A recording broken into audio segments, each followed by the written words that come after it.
What the deal, my good peoples? This is Lucky Reacts. I'm your host. You guessed it, Lucky.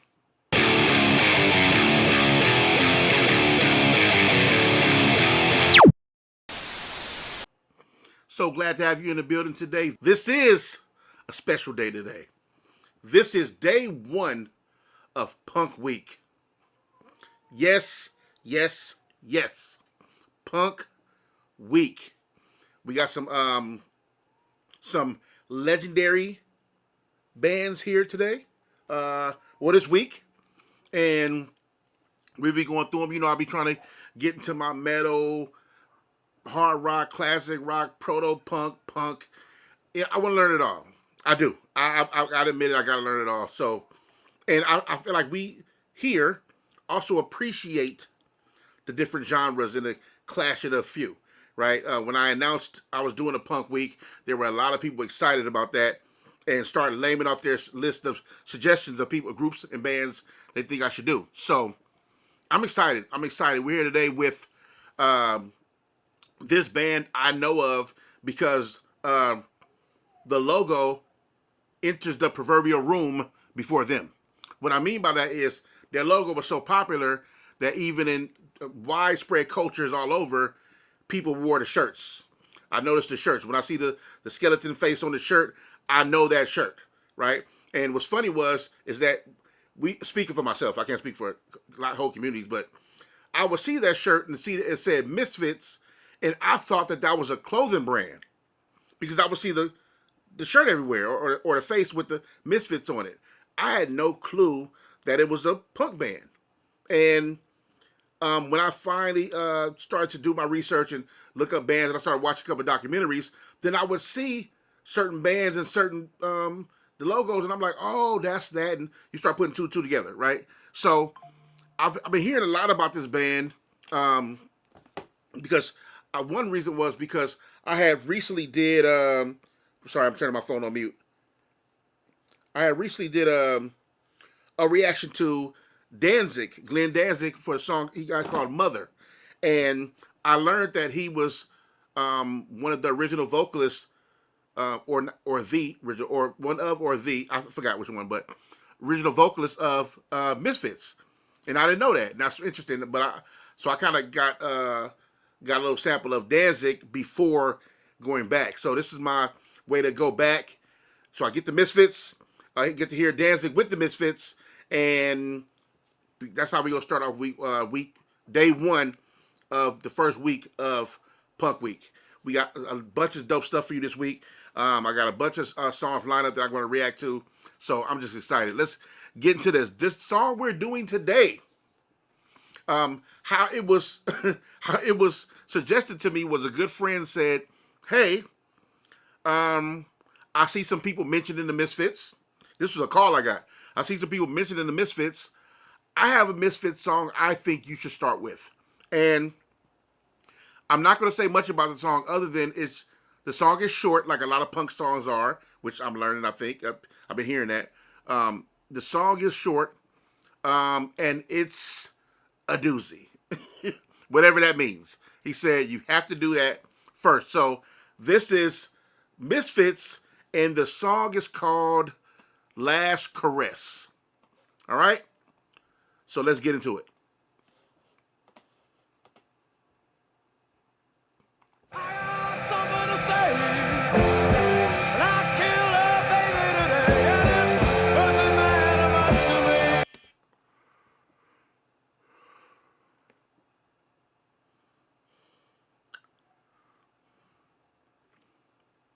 I'm sorry. Let's start that from the top because, excuse me? Okay, this seems like a glasses off, shades off record. Let me, if I can just get this back. Okay. Okay, wait, one more time. I got something to say.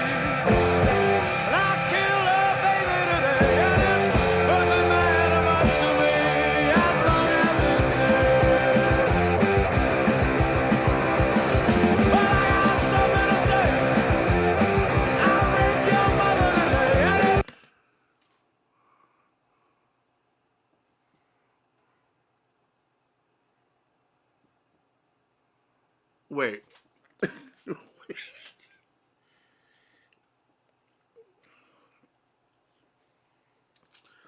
Let me myself together here. Wait a minute. Um, wait a minute. So he said, "I got something to say. I killed a baby today."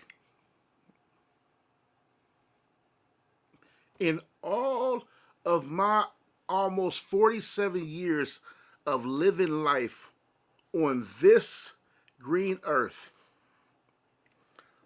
every single year, up to 47, I don't think I've ever heard a song started that way. That started that way. And in the middle of your shock, you're trying to uh, digest what you even heard just now, and then right while you're still like coping with what just happened, there was a second line that said, "I got something to say. I raped your mother today."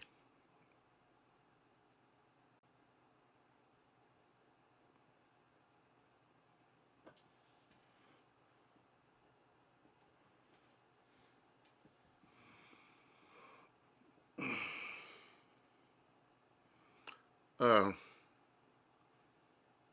one more time, because huh?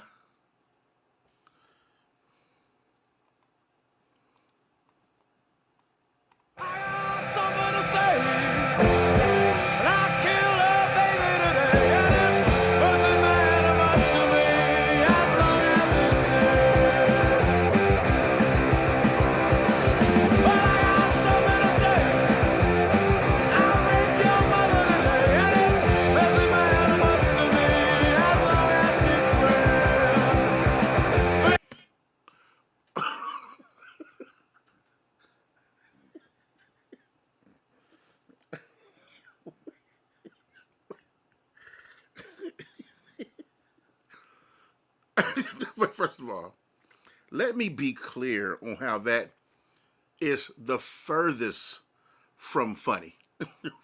That's not why I'm laughing. The gall, the the the the balls it takes to come up with that in your head and then say it. I think. Hey, look. Let me be real, with y'all. There's things I think of all day that I also think behind those thoughts. Maybe I shouldn't even think that, and I'll take it further. Not only should I not think that, I should never say that. But obviously, they don't feel the same way. I got something to say. I raped your mother today.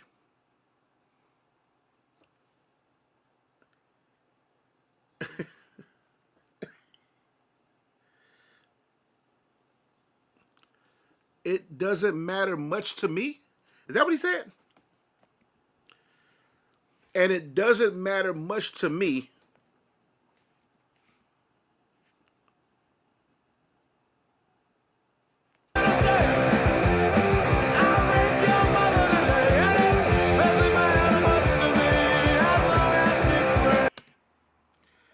It doesn't matter much to me as long as she's spread.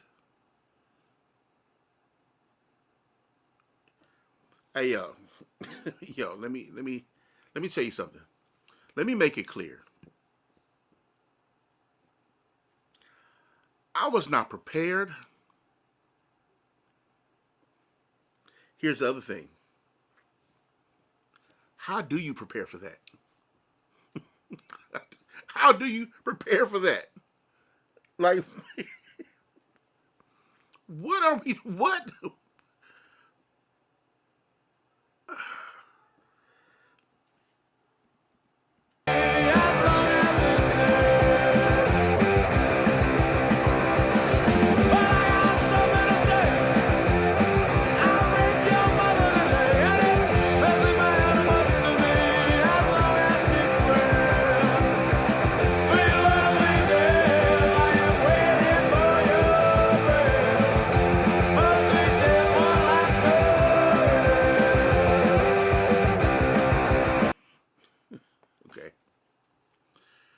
Sweet lovely death, I've been waiting for your breath.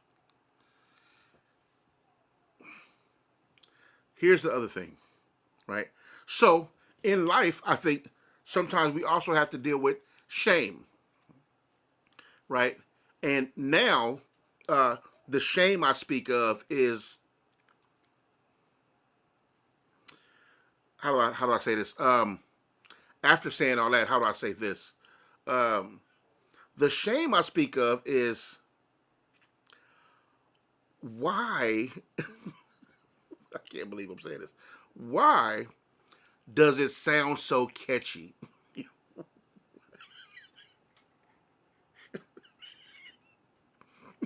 Because despite what he's talking about, just the pure sound, that is catchy as hell.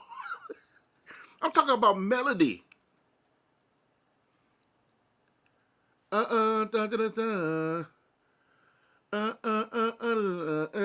Doesn't matter much to me as long as it's dead. Sweet lovely dead. Oh yeah. What's sweet?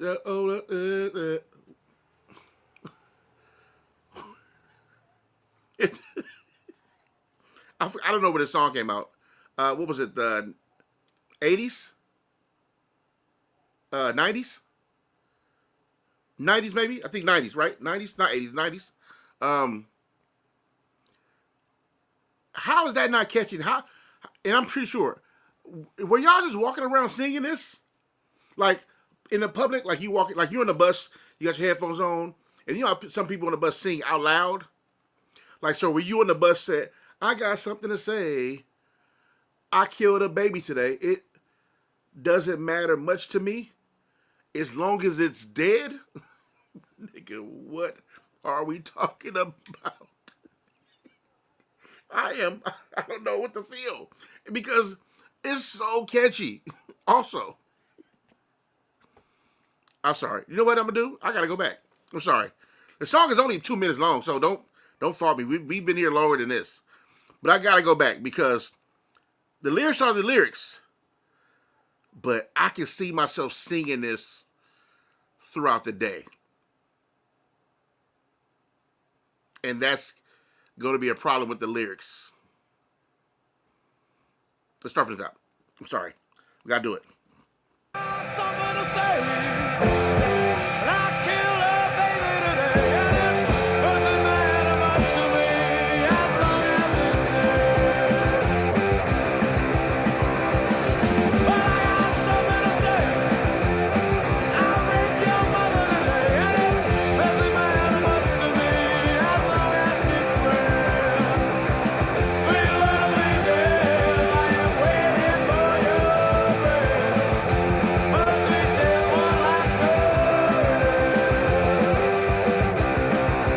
That's a really good song.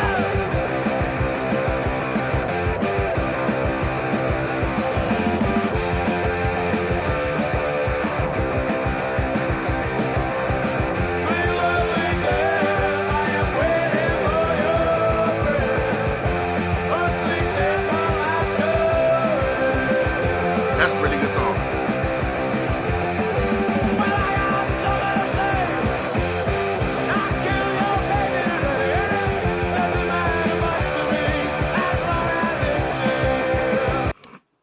You know what, too? Which is so cool about punk and metal and, you know, rock and stuff like that is that you guys, speaking to artists who do the music, um, you guys operate in a certain type of freedom that I don't think nobody else takes advantage of. Right? Now, mind you, there's bold singers and artists in different genres for sure. Right? But in my opinion, maybe not to the extent of how like unchained a lot of the artists are in metal and like punk and rock and stuff like that. Um, because he's obviously, here's what I like. I like the freedom part, right? Because I think, for example, in hip hop, we a lot of times, not all the time, but we're all about like outside validation and we don't do this or we don't do that or I can't do that. They gonna think this. So they operate, kind of make music in that kind of space. Not everybody, for sure. I'm not everybody, but it's just a general statement. Um, and when it comes to hip hop, if you're speaking from a black and brown existence, um, the way we think, in a sense, don't go outside the narratives of like getting too crazy, right? For example, one of the reasons why Eminem was such a phenomenon, not only was he an incredible rapper, an MC in real life, he also would venture off in song that most of us wouldn't go, right? Eminem was one of the first, well, never not say first, but let me say one of the earliest artists um, would rap in a perspective of I would grape my own mom,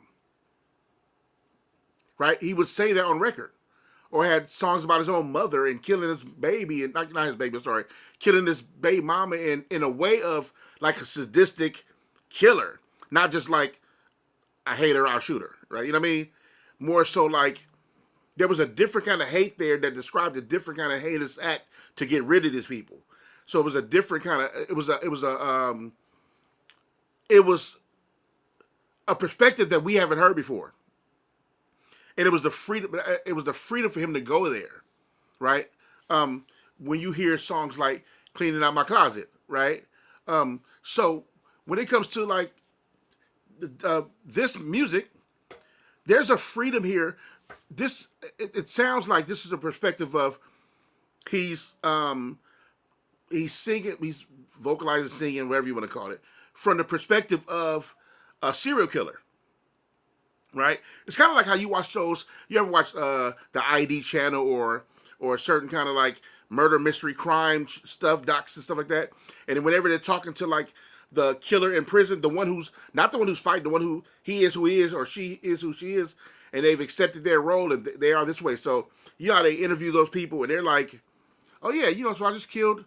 My first murder was, I seen this guy and I just felt like he should be dead, and then so I just killed the guy. Like they talk like it's so natural to be in the mind frame that they are, right? And for them, it is natural, right? It's the ones that try to hide it and lie and everything, that are kind of like a little different.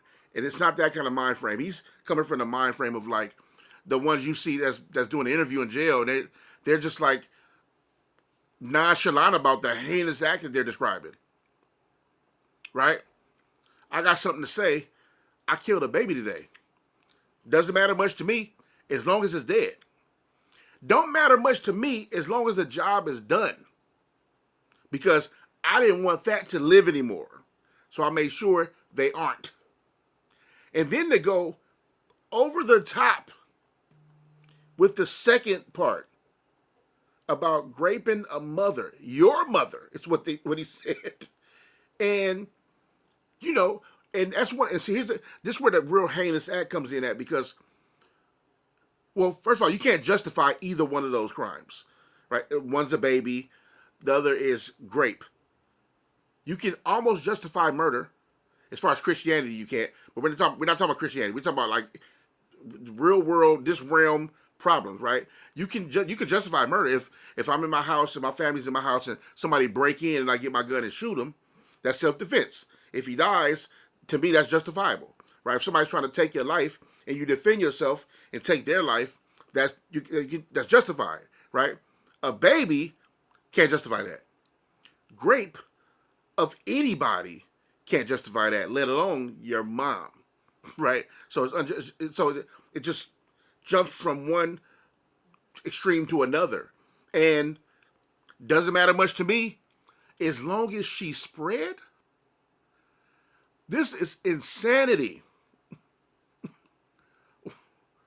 And that thought came up, and then you just said it and put it on paper. It was like, hey, I got something to that music y'all did, that beat y'all did. I got something. Listen to this, fellas. And you sat them all around and just started, what? Or you went right in the booth and just sung it, right? And then nobody blinked an eye. Maybe, I don't know, But The cool part is the freedom to do that. If you wanted to hear the perspective of a serial killer or sadistic murder in music, that would be one point of view of it. And even when you hear, like, for example, when I did my reaction to Cannibal Corpse, right? I think it was Hammer Smash Face, from the perspective of like a horror film, and you explain it like the gore and the murder, crazy, torturous ways to kill a person from a horror perspective. You can't do that unless you're willing to go. And if you're willing to think so far out your mind that maybe it may be extreme for a lot of people, but you start to touch places that are a little more rare than common, which can potentially set you apart. Artistically, I think that's amazing. I mean, as long as you don't want to do it for real. As long as you're not singing your deep, dark thoughts as far as what you want to do, then that's, you know what I mean? But if you're just being creative, you're a fan of horror, or you're a fan of like mystery, or you're just a great writer who wants to write from the perspective. Everybody doesn't want to be the hero. Everybody doesn't want to write from the perspective of the hero. You know what I mean? You know, it's like the Dark Knight. We didn't care about Batman in the Dark Knight. What's up with the Joker? Bring Heath back in the scene. Get Christian Bale. Get Christian Bale off the scene. Get Heath Ledger back on the scene, because he's interesting. So as I listen to this song, back to the song. If I listen to the song, it's an interesting perspective of like the secondhand nature of just being a killer and accepting that, and living that, but also over the catchiest melodies in song. Sweet lovely death, I've been waiting for your breath. Sweet lovely death, one last caress.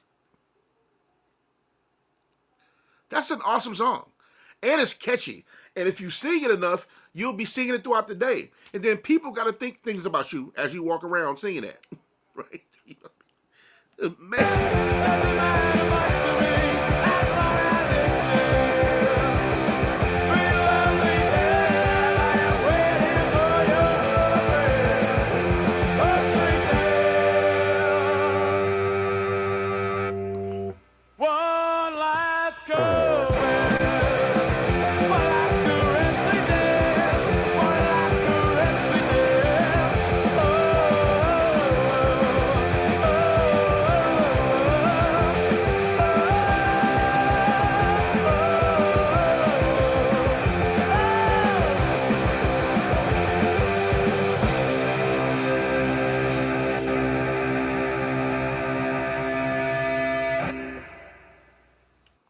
Oh man, that is awesome right there. That, like, how good was that? Heavy in topic. If you can digest that, yeah, okay.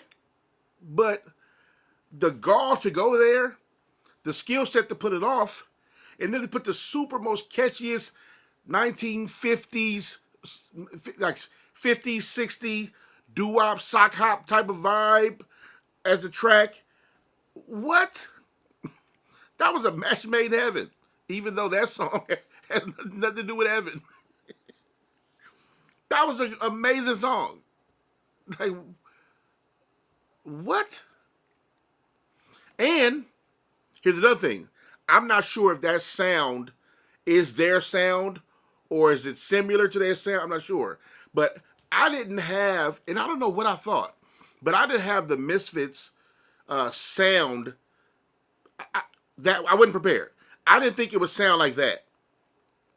Right? Now, I don't really know what I thought, but it wasn't that. I don't know what to say. It wasn't that. But that was awesome. What? That was awesome, man. If you made it this far in the video, man, don't forget to like and subscribe, please.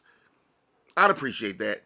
If you like and subscribe to the video, I really appreciate that. And there's a hype button down there for you. There may be.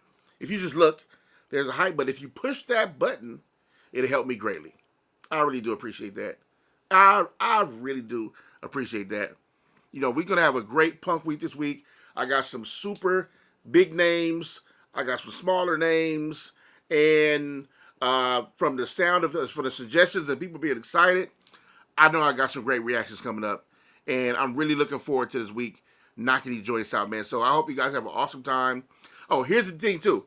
Every day, these are coming every day this week.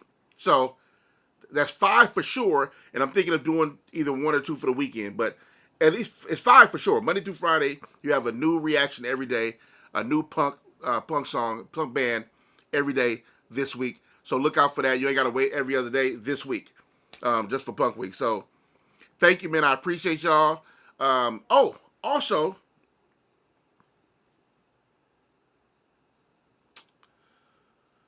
I'll just say this. Discord, I'm almost ready. For the people that have been asking, there is a Discord. I'm learning how to really put all this stuff together. I got some great help from some great people, but we're all trying to put it together and figure it out. So none of us really know what we're doing, but as soon as I get it squared away or get some help from somewhere, people who know how to run a Discord or know how to put it together and everything, then until I get that kind of help, we're going to figure it out. But I'm going to open a Discord soon enough when I think I'm ready and comfortable with security and everything, then we'll open up Discord. But for the masses, but Discord is coming soon. Thank you for asking. Those who have been asking, thank you for support. I appreciate you straight up, man. But thank you, the Misfits. Shout out to the Misfits. One last caress. Amazing little ditty. Crazy, right? Amazing little joint. I'm looking forward to this week for sure. If that's how we starting off, I'm looking forward to Punk Week for sure. So I appreciate y'all. I appreciate y'all. You know what it is. Rock on.